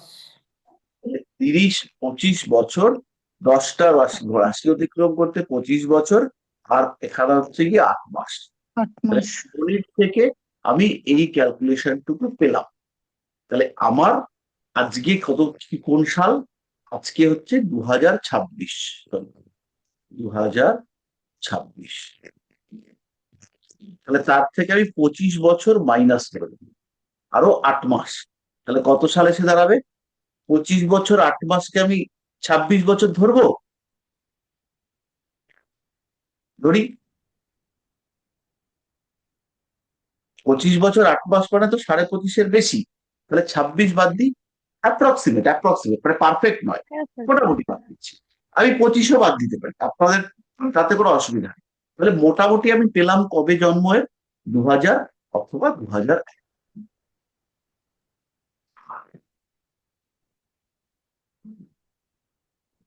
ঠিক আছে, এইটুকু পরিষ্কার হলো। হ্যাঁ স্যার, কিন্তু শনিটা হ্যাঁ এখান স্যার, থেকে হ্যাঁ গেল স্যার। মানে এই কথাটা বুঝলাম না, পুরো ব্যাপারটা বুঝে গেছি। হ্যাঁ, শনিটা লগ্ন থেকে গেল মানে এই কথাটা বুঝলাম। বুঝি না, একবার একটু ভালো করে বলুন। বললাম যে শনি প্রত্যেকটা ঘরে 2.5 বছর করে থাকে, তো তো পুরো হ্যাঁ, যাত্রাপথটা যেভাবে গেল এবং সেই সময়কালটা বুঝতে পারলাম, কিন্তু শনি ওখান থেকে শুধু শনিকেই ধরলাম কেন সেটা বুঝতে পারলাম না। ও, শনি 2.5 বছর করে যায়, বাকিদের এবার ধরুন। আমাকে তো একটা আন্দাজ করতে হবে, আমি তো সবাইকে নিয়ে করতে পারবো না। তাহলে একজনকে দিয়ে শুরু আচ্ছা। করলাম, বাকিদেরকে আবার ক্যালকুলেট করবো। আমি মোটামুটি একটা 2000 বা 2001 এই ক্যালকুলেশনটা করলাম। এবার যেহেতু শনি 30 বছরে এক পাক ঘোরে, তাই শনিকে নিয়ে ক্যালকুলেশনটা ইজি। 30 30 30, বৃহস্পতি হলে 12 12 12 12 করতে হতো। বোঝা গেল? অনেকবার করতে। আচ্ছা, ঠিক কিন্তু আছে। স্যার শনিটা ওই লগ্ন থেকে ওই দ্বাদশে গেল, এই এই ব্যাপারটা মানে এটা কি বুঝলাম না। ওর জন্মের সময় শনি এখানটায় ছিল, এবার ও এখন শনি আচ্ছা। এখানে। তাহলে জন্মের সময় হুম, থেকে তো শনিটা চলতে চলতে এখানে এসছে। বুঝতে পারছি। আচ্ছা, এবার আমাকে মাসের ক্যালকুলেশন করতে হবে। এই চার্টটাতে আমি মাসের ক্যালকুলেশন কি করে করব? মাস হচ্ছে গিয়ে রবি এখানটায় বসে রয়েছে। রবি কোথায়? মেষে। কত ডিগ্রিতে? 27 ডিগ্রিতে। মেষে ঢুকেছে কবে? 15ই এপ্রিল। অ্যাপ্রক্সিমেট, অ্যাপ্রক্সিমেট 15ই এপ্রিল। এটা কিন্তু একদম পাকাপোক্ত নয়, 14তেও ঢুকতে পারে। তাহলে 15তে ঢুকেছে, 15-র সঙ্গে 15ই এপ্রিলের পরে 27 দিন যোগ করবে। 15ই এপ্রিল, তাহলে এপ্রিল 15, তার সঙ্গে আমি 27টা দিন যোগ করি, কারণ রবি এক একটা ডিগ্রি এক এক দিনে যায়। তাহলে 15-র সঙ্গে 27 যোগ করলে পরে কত হবে? 12 তারিখের মে মাস। মে মাসের 12। তাহলে যোগটা করবেন কিভাবে? নর্মাল যোগ করে দেবেন। যোগ করে যদি এটা 30-এর থেকে বেশি হয়, তাহলে 30 বাদ দিন। তাহলে 15 আর 27 যোগ করলে হবে টোটাল ইকুয়ালস টু হচ্ছে 42। তাহলে 42 তো আর তারিখ হয় না, তারিখ হয় কত? 30 পর্যন্ত। তাহলে এখান থেকে আমরা -30 করব। এবার আপনি বলবেন মে মাসে 31 তারিখ, জুন মাসে 30 তারিখ, এই সমস্ত ঝামেলায় যেমন আমরা সবার থেকেই 30 বাদ দেবো। তাহলে কত তারিখ আসবে? ইকুয়ালস টু হচ্ছে 12 তারিখ। তাহলে আমার অ্যাপ্রক্সিমেট ডেট কি হলো? অ্যাপ্রক্সিমেট ডেট, আমি কিন্তু পারফেক্ট ডেট বলিনি। অ্যাপ্রক্সিমেট ডেট কি এলো? 12ই মে। 12 মে, 12/5/2000 বা 12/5/2008।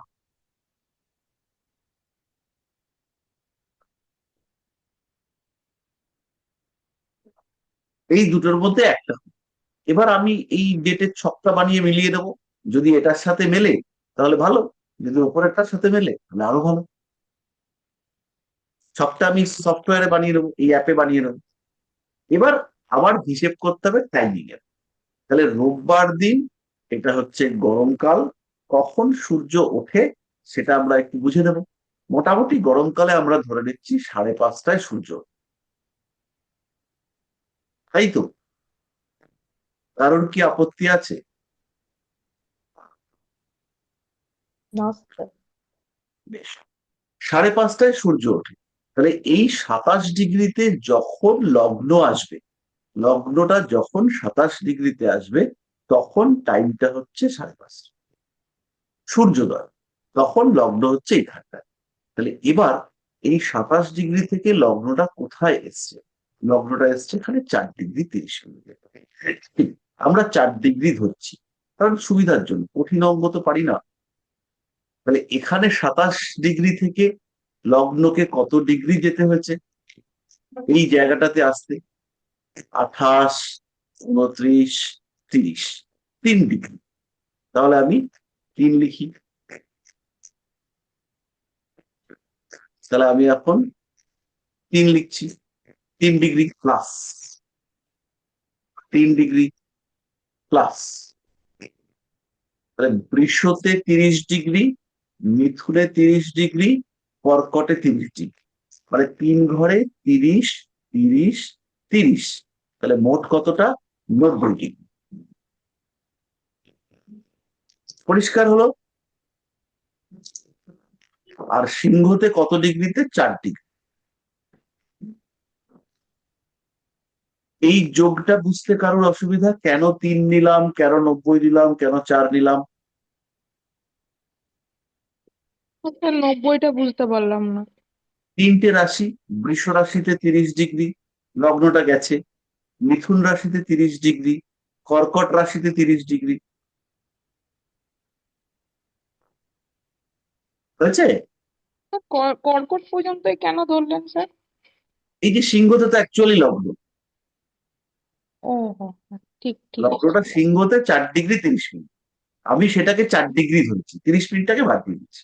ঠিক ঠিক তাহলে সকালবেলা রবি যেখানে সেখানে লগ্ন শুরু হয়েছে, আর এখন জন্মের সময় লগ্নটা এখানে, তাহলে মোট হচ্ছে 97।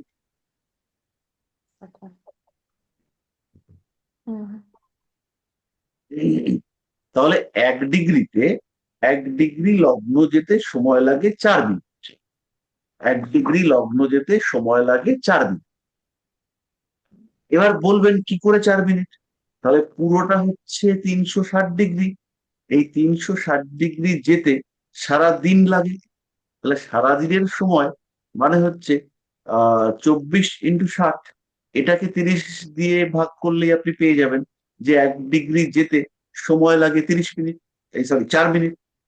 তাহলে লগ্ন 1 ডিগ্রি যায় 4 মিনিটে, তাহলে 97 ডিগ্রি কত মিনিটে যাবে? 4 নং 36, আর হচ্ছে তাহলে টোটাল সময় হচ্ছে 4 × 7 = 28, মানে 387 মিনিট। 387 মিনিট, 387 মিনিট মানে হচ্ছে 6 ঘন্টা 27 মিনিট, তাই তো? তারপরে ইকুয়ালস টু হচ্ছে 6 ঘন্টা 6 আওয়ার আর 27 মিনিট। ছোট্ট ছোট্ট ক্যালকুলেশন, আপনারা একটু ধৈর্য ধরে বুঝবেন, তাহলেই বুঝতে পারবেন। 387 মিনিট মানে হচ্ছে 6 ঘন্টা 27 মিনিট। তাহলে 5:30টায় যদি সূর্য উদয় হয়, তাহলে 5:30টার সঙ্গে প্রথমে এই 27 মিনিটটাকে যোগ করে দিন, তাহলে 6টা। 5:30টার সঙ্গে 27 মিনিট যোগ করে দিলে 6টা হবে। 30 মিনিটে 6টা, আমি আপনার অ্যাপ্রক্সিমেশন করলাম। তার সঙ্গে 6 ঘন্টা, তাহলে সকাল 6টার সঙ্গে 6 ঘন্টা যোগ করলে কতক্ষণ হয়? দুপুর 12টা। তাহলে আমার এই বাচ্চার জন্ম হচ্ছে দুপুর 12টার সময়, তারিখটা অ্যাপ্রক্সিমেটলি 12/5/2000 বা 12/5/2001। আমি ডিগ্রিগুলো মিলিয়ে দেখবো, আমি এখন একটু দেখি ডিগ্রিগুলো মিলিয়ে। 12/5/2000, তাহলে আমার এখানে কেতু ঠিকঠাক আছে, আমি শুধু চন্দ্রের ডিগ্রি দেখবো। চন্দ্র এখানে আছে 16 ডিগ্রিতে, আর আমাদের এখানে এসছে 21 ডিগ্রিতে। তাহলে আমার টাইমিং হচ্ছে দুপুর 12টা। তাহলে আমি পেয়ে গেলাম চন্দ্র একদম 16 ডিগ্রিতে রয়েছে, আর লগ্ন হচ্ছে 10 ডিগ্রিতে। আমার মোবাইলের ক্যালকুলেশনে লগ্ন 10 ডিগ্রিতে এসছে, কিন্তু এখানে 4 ডিগ্রি 30 মিনিট আছে। তাহলে আমি 10 ডিগ্রি থেকে 4 ডিগ্রি 30 মিনিটে আসবো। তাহলে কত মিনিট চেঞ্জ করব? টাইম চেঞ্জ করব হচ্ছে প্রত্যেক ডিগ্রির জন্য 4 মিনিট করে। প্রত্যেক ডিগ্রি লগ্ন পাল্টাবে, তাহলে 4 মিনিট করে। তাহলে এখানে 6 ডিগ্রি লগ্ন পিছাবো, তাহলে আমি 4×6 = 24 মিনিট টাইম পিছাবো। তাহলে এখানে বাবা এর জন্মের টাইম হচ্ছে 11:58। তাহলে আমার লগ্ন চলে এসছে 4 ডিগ্রি 56 মিনিটে 11:57। তাহলে 12/5/2000 11:57 এই লোকটার জন্ম। এবার একটু মিলিয়ে দেখুন কি টাইম ছিল। উনি একটা বলেছিলেন টাইম, আমার মনে নেই, একটুখানি দেখুন। হ্যাঁ স্যার, 11:57। তাহলে টাইম আর ডেট ক্যালকুলেশন আপনারা বুঝতে পারলেন? হ্যাঁ হ্যাঁ স্যার। স্যার। স্যার বুঝতে পারলাম, আবার সব বেরিয়েও গেল।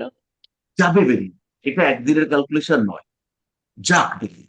কিন্তু আর দুবার ভিডিওটা দেখবেন, আর যদি বুঝতে না পারেন আবার বোঝাতে হবে, যতবার লাগবে ততবার বোঝাতে হবে। হ্যাঁ স্যার, বুঝতে পেরেছি। স্যার এই জাতকের কি বৈশাখে 27 তারিখ জন্ম? বৈশাখে 27 তারিখ জন্ম। এবার একটুখানি দেখুন, এবার একটু লক্ষ্য করুন, এটা খুব ইম্পর্টেন্ট প্রশ্ন। এই 27 ডিগ্রিতে আপনারা ভুল বুঝবেন না, ডিগ্রির সঙ্গে 58 মিনিট আছে। দেখা যাচ্ছে? হ্যাঁ স্যার, তার মানে 27 তারিখ নয়, কবে জন্ম? 28 তারিখ হয়ে যাবে। 28 তারিখ জন্ম। তাহলে 28 বৈশাখের তারিখ 28 তারিখে এই বাচ্চার জন্ম হচ্ছে। ঠিক আছে? স্যার, যদি 5 বছর পরে যখন এই শনিটা এখানে চলে আসবে আরো দুটো লগ্নের পরের ঘরে, তখন তো ক্যালকুলেশন তো এরকম হবে না, তখন তো আমরা ভুল করে দিতে পারি, খুব ছোট বাচ্চা ভেবে নিতে পারবো। কেন? আমার তো শুধু শনি দিয়ে ক্যালকুলেশন করবো না, আমি তো শনিটাকে দেখবার পরে আমি একটা হুম আন্দাজ করি যে 2000-2001। এবার এটা আমি বয়স বার করেছি কত, 25 বছর 8 মাস। তাহলে হুম শনি 1 পাকও ঘুরতে পারে, শনি 2 পাকও ঘুরতে পারে, হুম হুম হতেই পারে। তাই তো। শনি এখান থেকে ঘুরে এসে এখানে এসছে, আরো 30 বছর পরে ঘুরে এখানে এসছে, হুম হতে পারে না? তাহলে 25-এর সঙ্গে আমার 30 যোগ করে নিতে হবে। এখানে যদি বৃহস্পতি বাকিগুলো না মিলতো, তাহলে আমি এখানে 30 যোগ করতাম, যোগ করে এখানে 25 আর 30 মানে 55 ধরতাম, যে হ্যাঁ 55 8 মাস। ওটাই অথবা ভুল কথা। তাতেও যদি না মিলতো, তাহলে আমি এখানে 30-এর সঙ্গে 60ও ধরতাম, মানে 85 বছর 8 মাস ধরেও চার্ট করতাম। হুম ঠিক আছে? হুম হুম। আপনারা উন্মুক্ত ভাবুন, মানে একদম ওপেন করে ভাবুন, ভুল করুন, লক্ষ লক্ষ বার ভুল করুন, আপনাদের জানা চার্টের উপর এটা প্র্যাকটিস করুন। ঠিক আছে? একটা জিনিস মনে রাখবেন, এটা জ্যোতিষ, এখানে কেউ পারফেক্ট নয়, আপনার পারফেক্ট হওয়ার কোনো দরকার নেই, কিন্তু যতটা সম্ভব নিজের কাছে নিজেকে পরিষ্কার হতে হবে। ঠিক আছে?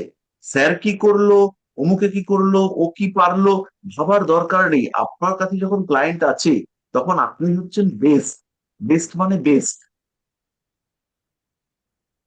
আপনারা কখনো ভাববেন না যে XYZ ওটা বলতে পারছে, ওটা করতে পারছে। জ্যোতিষ হিসেবে আপনি শ্রেষ্ঠ, এর উপরে কোনো কথা নেই। এটাই শেষ কথা, এটাই প্রথম কথা। ঠিক আছে? ফলে আপনাদের জায়গাটাতে কখনো ভাববেন না যে কম জানেন, কম পারেন, পারছেন না, ভাববার কোনো জায়গা নেই। আপনারাই শ্রেষ্ঠ, আপনারাই ফাইনাল, আপনারাই আলটিমেট। কারণ বদ্ধ ঘরে আপনি আর ক্লায়েন্ট আছেন, আমি ওখানে নেই। তাই স্যারের সঙ্গে বা অন্য কারোর সঙ্গে কোনো কম্পেয়ার করার দরকার নেই।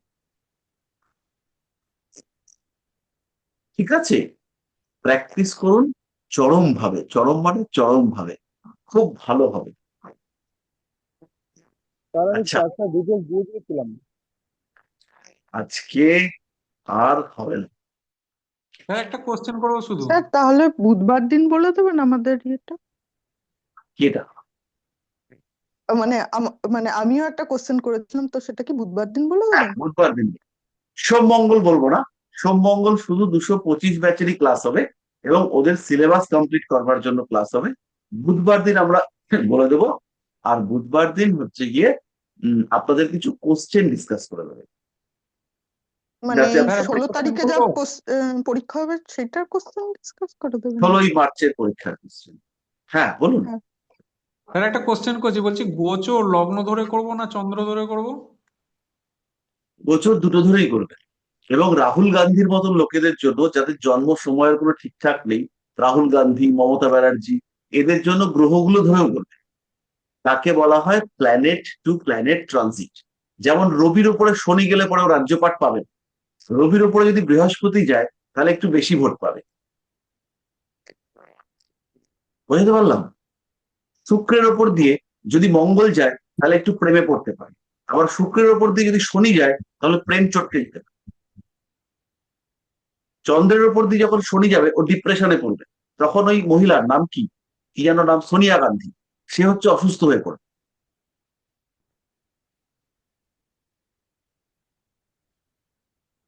বোঝা গেল? ক্লায়েন্টের ক্ষেত্রে কি লগ্ন ধরে করব না চন্দ্র ধরে করব? আপনি হচ্ছে গিয়ে দুটো ধরেই দুটো করে। বিষয়গুলোকে দুটো ভাগ করবেন। একটা হচ্ছে যেটা মনের সঙ্গে কানেক্টেড, আর একটা হচ্ছে দেহের সঙ্গে কানেক্টেড। যদি মনের সঙ্গে কানেক্টেড হয় চন্দ্র ধরবেন, যদি দেহের সঙ্গে কানেক্টেড হয় লগ্ন ধরবেন। আরেকটা জিনিস হচ্ছে শনির ওপর শনি, রাহুর ওপর বৃহস্পতি, রাহুর ওপর রাহু, এই কথাগুলো বলা প্র্যাকটিস করবেন সব দেখে দেখে, তাহলে হচ্ছে গিয়ে গোচর বিচারটা ইজি হবে। Thank you sir sir. এখন তো মিনে আছে স্যাটার্ন, তো মেসে তো 2.5 বছর পরে যাবে। না, আপনি দেখে নেবেন, আজকে থেকে তো শনি ঢোকেনি, ঢুকেছে তো অনেক আচ্ছা আগে। শনি এখন কিছুটা এগিয়ে গেছে, এবার শনির গতি বাড়বে, শনি তীব্র গতিতে ছুটবে, ছুটে তাড়াতাড়ি মিশে যাবে। এবার ডেটটা আমার এক্ষুনি এক্স্যাক্টলি মনে নেই, আপনারা একটু, আমি কি সব এখন একটা পড়া ধরি। আমি একটা সফটওয়্যারের কথা বললাম, অ্যাপের কথা, কি অ্যাপের কথা বললাম একটু বলুন তো? দিব্যচক্ষু স্যার দিব্যচক্ষু। দিব্যচক্ষু। চক্ষু, সবাই ওটা অ্যাপ্লাই গিয়ে করে নেবে, ওখানে ট্রানজিট ডেটা পাওয়া যায়, খুব অ্যাড হয়। হ্যাঁ, তো আচ্ছা স্যার। ওই স্যার অ্যাপটাতে বেসিকটা প্রচুর ওটাই কিনা? আমি পাঠিয়েছি ওটাই কিনা, দিব্যচক্ষুটা এই একটা কিনা? ব্লু কালারের। হ্যাঁ স্যার, তো আগেই দিয়েছিলেন এটা। স্যার আগেই দিয়েছি।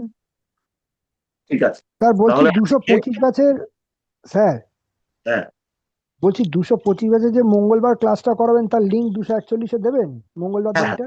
দেখুন, কিন্তু ওখানে একটা জিনিস হচ্ছে, 241 ব্যাচের স্টুডেন্টদের কিন্তু, স্টুডেন্ট নয়, কোল অর্ডারদের কিন্তু একটু চুপচাপ থাকতে হবে, ওটা ওদের হ্যাঁ জন্য। সে ঠিক আছে, সে হবে, কোনো অসুবিধা নেই, কিন্তু লিঙ্ক দেবেন স্যার, ক্লাসটা হ্যাঁ, দেখবো। লিঙ্ক স্যার লিঙ্ক শনিকে ধরে কিভাবে ওই 7.5টা বিচার করা হবে ট্রানজিট ধরে?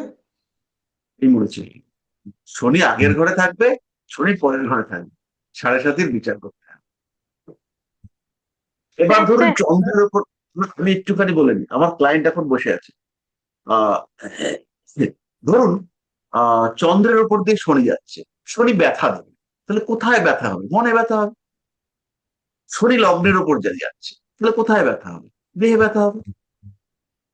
পরিষ্কার হলো তো? তাহলে দুটো দিয়েই বিচার করতে। স্যার এই জাতকের ক্ষেত্রে শনি রেমেডি দিলেই হবে, স্যার ওরে বাবা, 7.5টা বিবাহিত কিভাবে জীবন বললেন? কিংবা ক্যারিয়ারে? আচ্ছা এখন হচ্ছে গিয়ে আমি রেমেডিটা মঙ্গলবার দিন বলে দেবো। স্যার আচ্ছা, 7.5টা একটু বলুন। 7.5 মানে হচ্ছে 7.5 বছর। আমি এখানে বসে আছি, মানে আমার রাশি এখানে আছে, আমার আগের ঘরে শনি 2.5 বছর, আমার ঘরে শনি 2.5 বছর, আর আমার পরের ঘরে শনি 2.5 বছর, এটাই হচ্ছে 7.5। স্যার থ্যাংক আমার ইউ স্যার, পেশেন্স অনেক লেভেলটা বুঝলাম ধার স্যার, দেবেন, অনেক কিছু বুঝেছি স্যার। স্যার স্যার পেশেন্স সাড়ে লেভেলটা সাথে ধার কি দিন। রাশিতেই ফল দেয়, রাশি অনুযায়ী ফল দেয় না লগ্নতেও ফল দেয়? এই দেখো, এটাই ছিল এতক্ষণ। স্যার আজকের মতো শুভরাত্রি। এতক্ষণ ধরে তো বললাম 7.5-তে কোথায় ফল দেয়। সাড়ে সাতির যদি লগ্নটা দূরে না হয় কারোর, রাশির সঙ্গে গায়ে লাগাই হয়, তাই বলছি যে লগ্নের উপর বেশি ফল দেয় সাড়ে সাতি না না রাশির উপর ফল দেয় না লগ্নটাও এফেক্ট করে? করে তো, লগ্ন করে তো, সেটাই তো বলছিলাম, শুধু রাশি নয়, শুধু লগ্ন নয়, প্রত্যেকটা গ্রহই এফেক্টেড হয়। যেমন মঙ্গলের আচ্ছা উপর দিয়ে শনি যাচ্ছে, কারণ মঙ্গল হচ্ছে গিয়ে বিনে রয়েছে, মঙ্গলের উপর দিয়ে শনি যাচ্ছে, তাহলে কি হতে পারে? সে ছ্যাঁকা খেতে পারে, গরম কিছুর সঙ্গে কানেক্টেড হতে পারে। এবার এই কখন ছ্যাঁকাটা খাবে, তখন আমরা সূক্ষ্ম দশা, প্রত্যন্তর দশা, এগুলোকে দেখবো, এগুলো আমরা আস্তে আচ্ছা আস্তে আচ্ছা। শিখবো। আর একটু কিন্তু পড়াশুনো করতে হবে। হুম। এখানে একজন একটা খুব ভালো কমেন্ট করেছেন, আপনার ক্ষমতা আছে, পুরো চামচে দিয়ে গুলে খাইয়ে দিচ্ছেন। বাহ বাহ, থ্যাংক ইউ। হ্যাঁ স্যার বুঝতে পেরেছি। হ্যাঁ বুঝবেন, আর ভালো করে শুনবেন। আপনারা না মাঝে মাঝে হচ্ছে গিয়ে মাইন্ড অন্যদিকে চলে যায়, তার জন্য হচ্ছে গিয়ে সমস্যা হয়। তো মানে পুরো 100% কনসেন্ট্রেশন দিয়ে শুনুন, খুব ভালো ক্লাস হয় আমাদের, আর আপনাদের যারা রয়েছেন তারা খুব অ্যাক্টিভ, ফলে আপনাদের পড়াশোনাটা খুব ভালো হবে, আমার পড়াতে ভালো লাগে, আর আপনাদেরও পড়ে ভালো লাগবে, এবং যখন মোটামুটি প্র্যাকটিস ফিল্ডে যাবেন, তখন দেখবেন যা বলছেন সব মিলে যাবে। স্যার 223 ব্যাচের স্যার লিঙ্কটা দিয়ে দেবেন সোম মঙ্গলবার। আচ্ছা, শুভরাত্রি, আজকে আমাদের অনেক গল্প হয়েছে, টাটা। স্যার আপনাকেও শুভরাত্রি। শুভরাত্রি স্যার। থ্যাংক ইউ স্যার, শুভরাত্রি শুভরাত্রি। স্যার।